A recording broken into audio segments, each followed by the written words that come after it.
Hi friends, thank you so much for watching. So I am so excited that my book on menopause became an international bestseller right away. And it's thanks to you. Thank you for all your support. So I've been getting emails as soon as people started getting this book. First thing is that women are so happy and surprised that they now feel empowered to knowing all these things that they can do, that they can easily implement in their own life to improve their symptoms. And then what I find most fascinating is that women are sharing that they say it's not only for themselves, these same things that they're going to implement with their kids, with their husbands. And it's so empowering to know that choices that you make, foods that you eat, things that you do can have a profound impact on your health, on your quality of life. So that is incredible. Thank you so much for your support, and I'm so grateful. You know what? The fact that this book became an international bestseller right away just shows me that the big need there was for people to get information, medical information around menopause, but then also specifically how you can do it naturally, how you can do it with healthy lifestyle, how you can have a more holistic approach, a more whole body approach. Because I know quite often we feel frustrated when you just go to the doctor and you say you have symptoms, and then if your symptoms regarding menopause or hot flashes related, then here's medication for hot flashes. If it's regarding irritability, then here's medication for your mood. And then if it is because you may be getting a more heavy period the couple of years before you go through menopause, then we'll say, oh, maybe a hysterectomy or put you on the pill, and that's not really what women want. Women really wants a more whole body approach. And this is what this book is all about, to help you, show you, empower you, equip you with things that you can do to implement in your own life to really improve your own quality of life. So thank you for your support. I really appreciate your support. There's so many emails I've been getting, and thank you. Keep sending the emails. Tell me what you're reading, what's working for you, what's not working for you. So the way we've put this book specifically in such an order that it helps you to go through the book quite easily. It's clearly indexed. So you'll see in the book, it first goes through explaining what is menopause. So quite a lot of women, when they come to me, I say, could you be having menopause? These symptoms you're experiencing, could it be menopause? And then women always say, no, I'm too young for menopause, or no, I'm having my period. But the irony is that you can have perimenopausal symptoms for 5 years before you go through menopause. Menopause really is just one day in time, and it's the anniversary one day after your last period. Because at the end of your menstrual cycle, your menstruation will become irregular, same way as many people when they went through puberty might have had an irregular cycle before they had a regular monthly cycle. Some women never even obtained a monthly regular cycle. But then even if you had a very regular cycle, you might notice at the end of your fertile years, as you transitioning into menopause, your cycle might become irregular. But then you might have a lot of other symptoms a long time before that. And this is what this book is really about, to help you understand, equip, enable you to understand your own body, understand your hormone levels, understand what changes you can expect the 5 years or so before menopause, because every woman's menopausal journey is different, right? So, and the book clearly starts out with really what is menopause? What can you expect in your body? And then what I've done is, and I'm grateful to each and every patient who gave me permission to share their stories, is I've shared stories throughout the book of patients who I've treated where we've implemented things that are in this book, but things that you can implement in your life to improve certain symptoms. So whatever I recommend in this book is really scientific, evidence-based. And in the back, I have the index with all the studies and things that I've quoted. So everything, and you can look everything, all the studies are here referenced in the back of the book. So if you really want to read more, find out more where the research comes from. But then, so the things that I mentioned in the book are things that are evidence-based, that has science behind it, that's really backed up by research. But it's also things that I've implemented with my patients. So I've seen with my patients, yes, it really works. And different things work for different people. So you're going to try to find remedies until you find something that works for you. But that's where the book really starts off by what is menopause. Then next we go, do we treat, do we not treat? So this is something that I get so often. People ask me, should they go on hormone therapy or not? I don't know that. Only you know what is right for your body. And you're really going to go through a journey with your family physician. You're going to talk to your doctor about your symptoms, that your symptoms need to be treated, and what do you want treatment for. And then we'll talk about hormone therapy. What are the risks of hormone therapy? What are the benefits? And I also have a link to the North American Menopause Society, because that is quite important, right? To check what's the latest guidelines. My book is now printed in 2023 and everything is on the 2022 guidelines, because the next year's guidelines is going to only be released the end of the year at our menopause conference. And things might change. Things change all the time. We know things change. So that's why it is important whenever you read the book. This is now latest information that's available now. But things change. New research becomes available every day. So you're going to check on the North American Menopause Society what's our latest guidelines.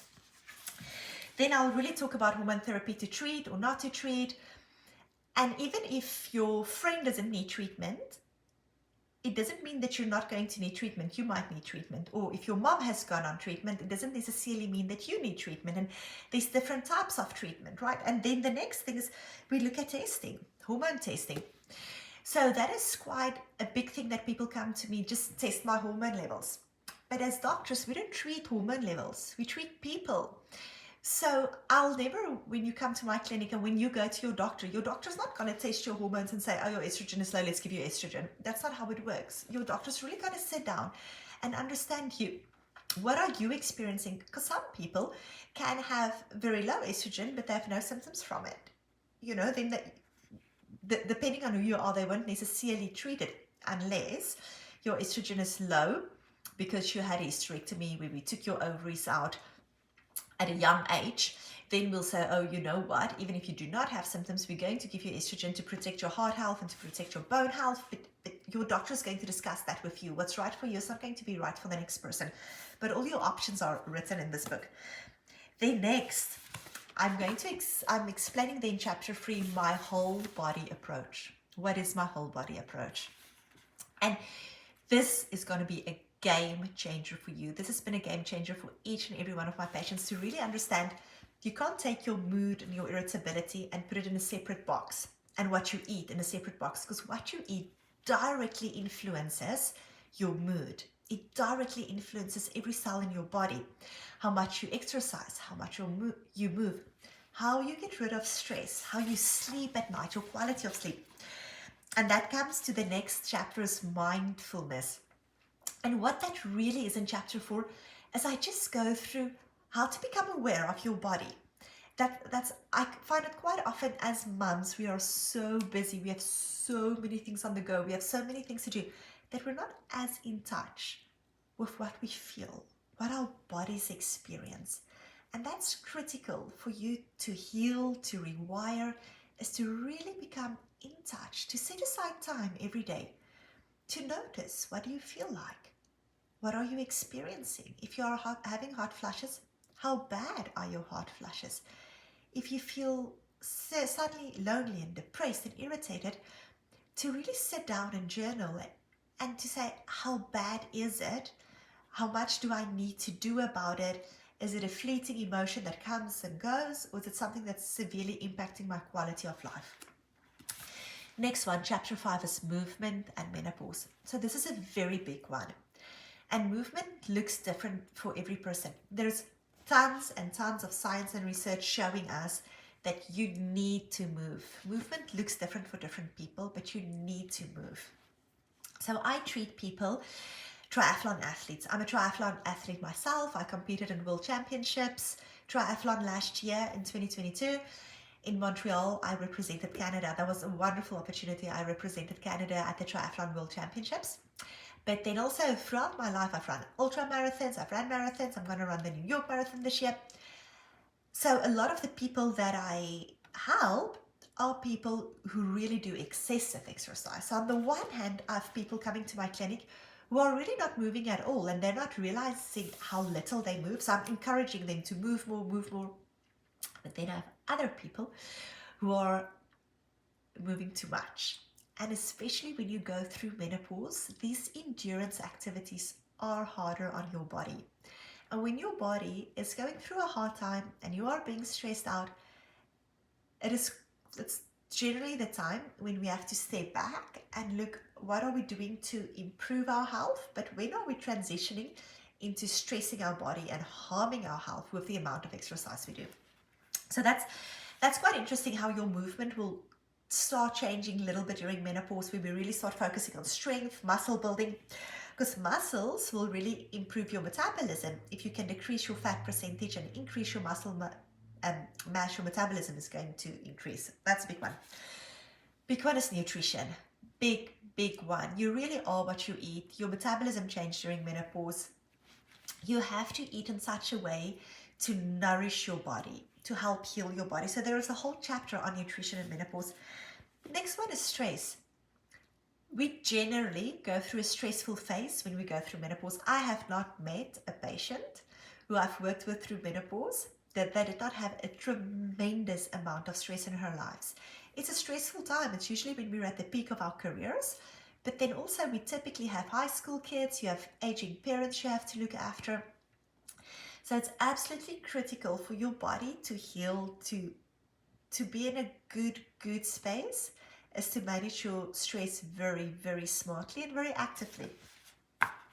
Next one, which is absolutely fascinating, is the role of cognitive behavioral therapy in menopause. And I think I'll do a complete separate video on that, just because it's such a big topic. There is a blog. If you are interested and you want to read up on it right away, I have a blog on my website, wellnessmdhealth.com, wellnessmdhealth.com, on specifically the role of cognitive behavioral therapy, CBT, in menopause. Next chapter is sleep. Sleep, that's the number one thing I start with when people come to me regarding menopause. Whatever their symptom is, if their symptom is weight gain, stress, I always start with sleep. Because as soon as we improve the quality of your sleep, then what comes next is that you're less stressed in the day, you need less sugar in the day, your metabolism is faster in the day, your inflammation is lower, everything, your irritability improves, everything is better when you sleep better. So that's a big one. And then I have a blog on sleep and menopause on my blog as well that you can have a look at, or you can just read the book. There is a whole chapter on sleep. This chapter is likely going to be a game changer. So you can have a look at this book. It's now a bestseller on Amazon. It's available wherever Amazon is available. So that's a big one. Chapter 9 is really a deep dive into sleep. Chapter 10 is sex. Everything you need to know about a better sex life. Yes, it is possible to have amazing sex during and after menopause. Chapter 10 on sex. Chapter 11, urinary tract infections, very common. Even if it's not during menopause, usually as your estrogen levels drop 5, 10, 15 years after menopause, women start noticing getting more commonly bladder infections. I explain there what I do. At the hospital where I work, I treat women in their 90s up to 100, and things that I do to help them decrease the frequency of bladder infections. Big one, chapter 12, is thrive at work through menopause. So many women quit the workforce during menopause. I do not want you to quit your job because of not coping with certain symptoms during menopause. This is really our time to excel at our careers. I want you to be the best possible version of yourself. I want you to really thrive at your career. Look at chapter 12. You can thrive at work even during menopause. You can. Read chapter 12. And then what I've done then, the second half of the book, is I have a whole half of this book dedicated to symptom-specific remedies, non-hormonal remedies, how to manage symptoms. So you can do it if you notice, if you have a look here, if you notice that you started having allergies that you've never had, now suddenly during menopause, you can just go to that page 107, and look what to do for allergies. If you developed anxiety, you can go to page 110. If you developed bloating, you can go to page 118. So it's alphabetically indexed. So if you don't have time to read through the whole book, or you've read it and it's just a reference 5 years later, 10 years later, that you want to go back and say, oh, I have a specific symptom. Let's look at Night sweats. Night sweats are your symptom. Then you can look at this book, and it explains night sweats, why you're getting it. And then it explains things that makes your night sweats worse. Then I mention different lifestyle things you can implement. Nutrition. What nutrition can you eat? Things you can eat, supplements you can take, herbs you can take to help, essential oils that has been shown helpful for night sweats. Lifestyle changes.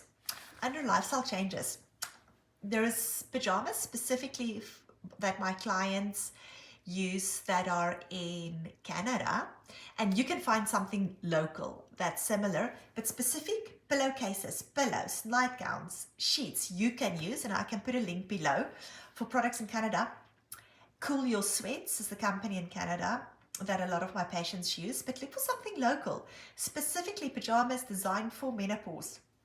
Things that you can do to layer breathable materials that really help you to have a very cool sleep. Thank you so much for your support. Thank you for purchasing my book. Thank you. It's thanks to you that this book is now a #1 bestseller. It's an international bestseller. Thanks to you. Thank you for your support.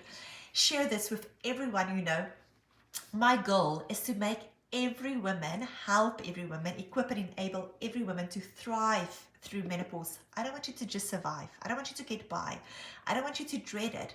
I want you to really thrive through this incredible phase of your life. This is such an amazing phase. It's a phase where your brain is literally rewiring itself. It's a time when you have a lot of wisdom and maturity. It's a time when you can really get to heal from unhealthy relationships, and you choose your path forwards now. You know, up to now, your path was heavily influenced by your family, where you live, where you were born, but you're now at a point. You're halfway there. Say you go through menopause in your 40s, 50s, you still have the half of your life ahead of you. You're now in control to steer your ship, to decide how you want the second half of your life to be. And I know you want the second half to be healthier, stronger, in control. You can have it all. This book is now available on Amazon. Thank you so much for your support. Take care.